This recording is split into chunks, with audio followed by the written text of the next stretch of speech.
भगवान भक्तों के लिए आते हैं।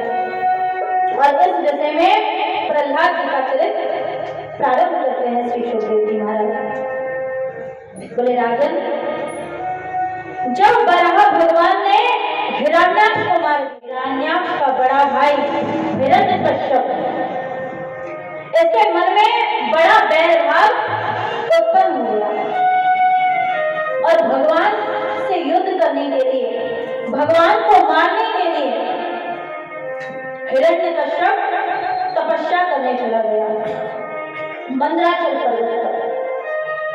इनकी पत्नी का नाम था कयाधु।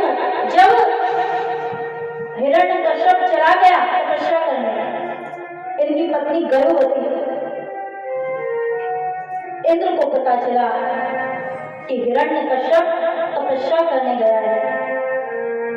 इंद्र आया और कयाधु को मारने वाला था, तलवार निकाली कि अरे एक हिरण्यकश्यप क्या कम है, इसके अंदर भी एक बीज है और ये भी आगे जाकर भयंकर उत्पात करेगा, इसलिए इसे मैं समाप्त कर दूंगा। नारद जी चले आए। नारद जी ने कहा, अरे इंद्र, अरे मूर्ख, तुझे कैसे पता कि इसमें असुर का बीज है, तो वो असुर ही होगा। अरे वो भगवान का भक्त भी तो हो सकता है। गर्भ के बालक को मारता है, तुझे लज्जा नहीं आती? छोटा सा एक शिशु है जो अभी पैदा भी नहीं हुआ, उसे तू मारना चाहता है? ऐसा निंदनीय कार्य मत कर। अरे कीचड़ में कमल मिलते हैं, ऐसा भी तो हो सकता है कि इसमें एक भगवान का भक्त है। इंद्र ने छोड़ दिया। नारद जी लेकर के आते हैं और कयाधु जी को आश्रम में छोड़ देते हैं। और आश्रम में तो हर समय कथा कीर्तन होता ही रहता है, जिसे गर्भ में ही प्रहलाद जी ने श्रवण कर लिया। हर समय सत्संग होता रहता है और गर्भ में ही प्रहलाद जी सुनते। 25,000 वर्ष तक तपस्या की हिरण्यकश्यप ने। यहाँ पर जब नारद जी लेकर के आए थे कयाधु जी को, कयाधु जी ने कहा कि महाराज मैं क्या करूं, आश्रम में तो प्रसव नहीं होना चाहिए, मैं तो गर्भवती हूं। नारद जी ने आशीर्वाद दिया, जब तू चाहेगी तब तेरा बालक होगा।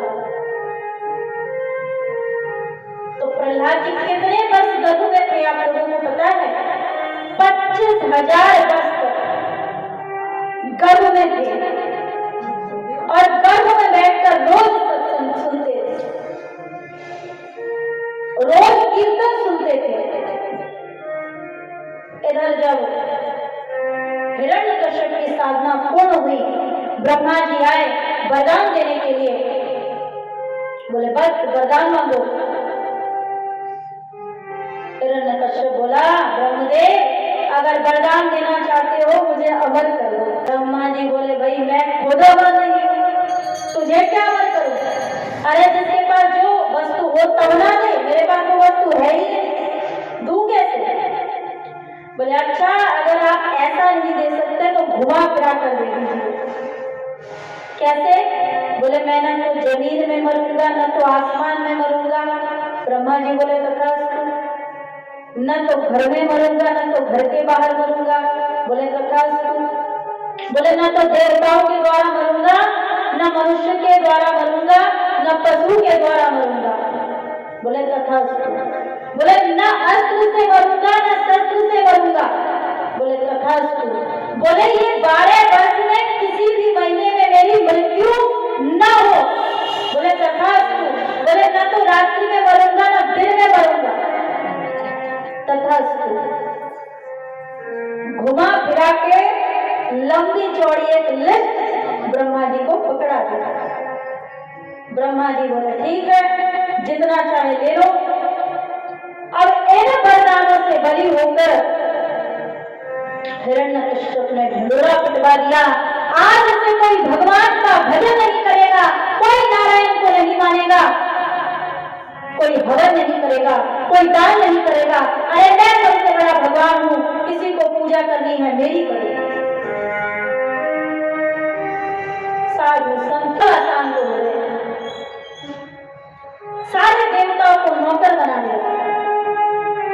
बलवान होकर सारे देवताओं को, कोई देवता जल भरने लगे, कोई चूल्हा चौका करने लगे, सबको नौकर बना लिया। और अगर किसी को भजन करना होता था, क्या करते? ओम हिरण्यकश्यपे स्वाहा, ओम हिरण्यकश्यपे स्वाहा। करे तो क्या करे? धीरे से तो भगवान का नाम लेते, जोर से कहते ओम हिरण्यकश्यपे स्वाहा। कहीं सुन ना ले तो गला कटना एकदम पक्का है। तो इस प्रकार जब आतंक मच गया, धीरे धीरे प्रहलाद जी का जन्म होता है। प्रहलाद जी 7 वर्ष के हुए तो गुरुकुल में संडामर्त के पास पढ़ने के लिए हिरण्यकश्यप भेजते हैं। अब संडामर्त पढ़ाते पढ़ाते थक गए। अरे जो पहले से ही पीएचडी हो उसे कौन पढ़ाएगा? ये तो पहले से ही पढ़ करके आए हैं। 25,000 वर्ष तक जिन्होंने श्रवण किया उन्हें कौन पढ़ा सकता है? यहाँ पर संडामर्त कहते हैं, बोलो बेटा ककड़ी बाला का। सारे बच्चे कहते ककड़ी बाला का। बोलो बच्चों खरगोश वाला खा। सारे बच्चे बोल रहे हैं खरगोश वाला खा। बोलो बच्चों गधे वाला गा। सारे बच्चे यही बोल रहे हैं। लेकिन प्रहलाद जी क्या कहते हैं? कन्हैया वाला खा, खीर चोरा गोपीनाथ वाला खा और गोविंद वाला गा। सारे बच्चे सोचते हैं कि अरे गुरुजी जो हमें पढ़ाते हैं हम वही पढ़ते हैं, लेकिन ये नए नए पाठ कहाँ से पढ़ते हैं? एक दिन हिरण्यकश्यप ने बुलवाया कि अरे बेटा तुम तो इतने दिन से पढ़ रहे हो, तुम्हें सबसे अच्छा पाठ जो लगा वो तो मुझे बताओ। हम भी अपने बच्चों से पूछते हैं कि कौन सा अच्छा लगता है, क्या पढ़े हो बताओ। उसी प्रकार यहाँ पर हिरण्यकश्यप ने गोद में बिठा लिया। अरे बेटा तुझे जो पाठ सबसे अच्छा लगा है तू मुझे सुना। जैसे ही प्रहलाद जी ने सुना, प्रहलाद जी कहते हैं श्रवणम कीर्तनम विष्णु स्मरणम पादसेवनम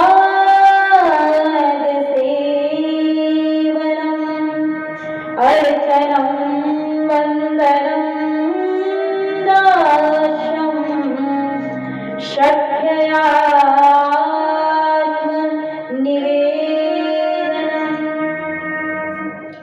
पिताजी आपने एक पाठ के बारे में बोला ना, आपने एक पाठ के बारे में बोला है, मैंने 9 पाठ पढ़े हैं और ये नवदा भक्ति का जो पाठ है मुझे बहुत अच्छा लगता है।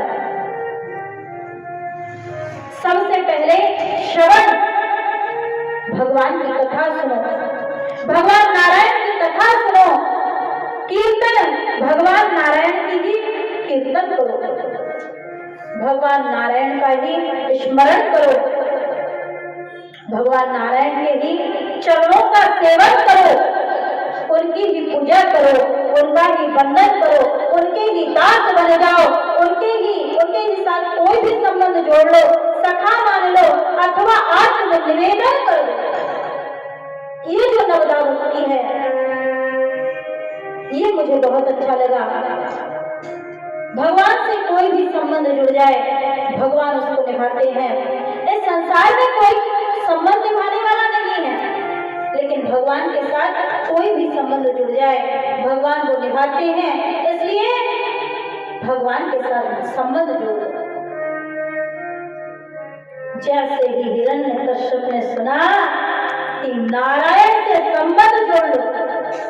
इतना क्रोध आया, गोद में बैठे थे, गोद से पटक दिया। अरे तू हमारे बैरी का नाम ले रहा है, हमारे दुश्मन का नाम ले रहा है। फिर सोचा कि शायद इसे पता नहीं है, छोटा सा ही तो बालक है। संडमन को बुलाया कि अरे कैसी शिक्षा देते हो, अच्छे से शिक्षा भी नहीं दी जाती, लेकर के जाओ अच्छे से शिक्षा दो, क्योंकि ये तो मेरा विरोधी का नाम ले रहा है। और संडमन वो भी क्या कहे, उन्हें तो पता है कि हम जो पढ़ाते हैं ये पढ़ता नहीं है, ये कोई दूसरी ही बातें बोलता है, लेकिन कहा नहीं, लेकर के आए। और एक दिन गुरुजी कहीं गए हुए थे। अब जब विद्यालय में मास्टर न हो तो विद्यालय की दुर्दशा तो होती ही है। सारे बच्चे खेलने लगे, लेकिन प्रहलाद जी को देखा एक तरफ चुपचाप बैठे हुए हैं। चमत्कार को नमस्कार। सब सोच रहे कि अरे हम तो हर समय खेलते रहते हैं, और रहता है हर समय आंख बंद करके। सब दौड़ करके चले आए। प्रहलाद जी आंख बंद किए भगवान का ध्यान कर रहे थे। आकर के सारे बालक बैठ गए और कहने लगे, प्रहलाद आज तो हम तेरे ही साथ खेलेंगे, चल कोई खेल लेते हैं। प्रहलाद जी ने कहा, नहीं भाइयों, मेरे को खेलना नहीं आता, मैं नहीं खेलूंगा। बोले तुझे जो खेल अच्छा लगता है वो खेल हम भी खेलेंगे। प्रहलाद जी ने कहा, हमें जो जीवन मिला है ये खेलने के लिए नहीं मिला है, भगवान का भजन करने के लिए मिला है। किसी बालक ने कहा, भैया मैंने भी सुना है कि भगवान का भजन करना चाहिए, लेकिन वो तो बुढ़ापे में करनी चाहिए। अरे बुढ़ापा जब आएगा तब माला जपेंगे। प्रहलाद जी कहते हैं, भाई बुढ़ापा देखा किसने है, कब किसका समय आ जाए कोई ठीक नहीं। और यहाँ पर प्रहलाद जी उन राक्षसी बालकों को ज्ञान देते हैं, असुर बालकों को। कौमारम आचरेत प्राज्ञो धर्मान भागवतानिह दुर्लभम मानुषम जन्म तदप्यध्रुवमर्दम। ये जो मनुष्य शरीर मिला है ये अत्यंत दुर्लभ है, ये भगवान का भजन करने के लिए मिला है। और पता नहीं हम कितने दिन जिए, और बुढ़ापे में तो कोई शरीर का काम करता ही नहीं है, न जीवा बोल सकती है, न कान सुन सकते हैं, न कोई इंद्रियां कार्य कर सकते हैं, हाथ कांपने लग जाते हैं, तब भजन कैसे होगा। इसलिए कौमारम आचरेत प्राज्ञ, ये जो समय है यही भजन करने के लिए है, ज्ञान देने लगे। सबने कहा ठीक है, अगर तू कहता है तो हम भी करेंगे, लेकिन हमें तो भगवान का नाम लेना भी नहीं आता।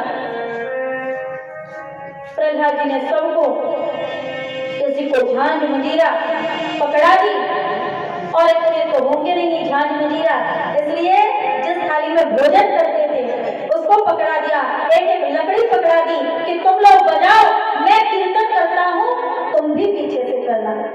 और यहाँ पर प्रहलाद जी कीर्तन करने लगे।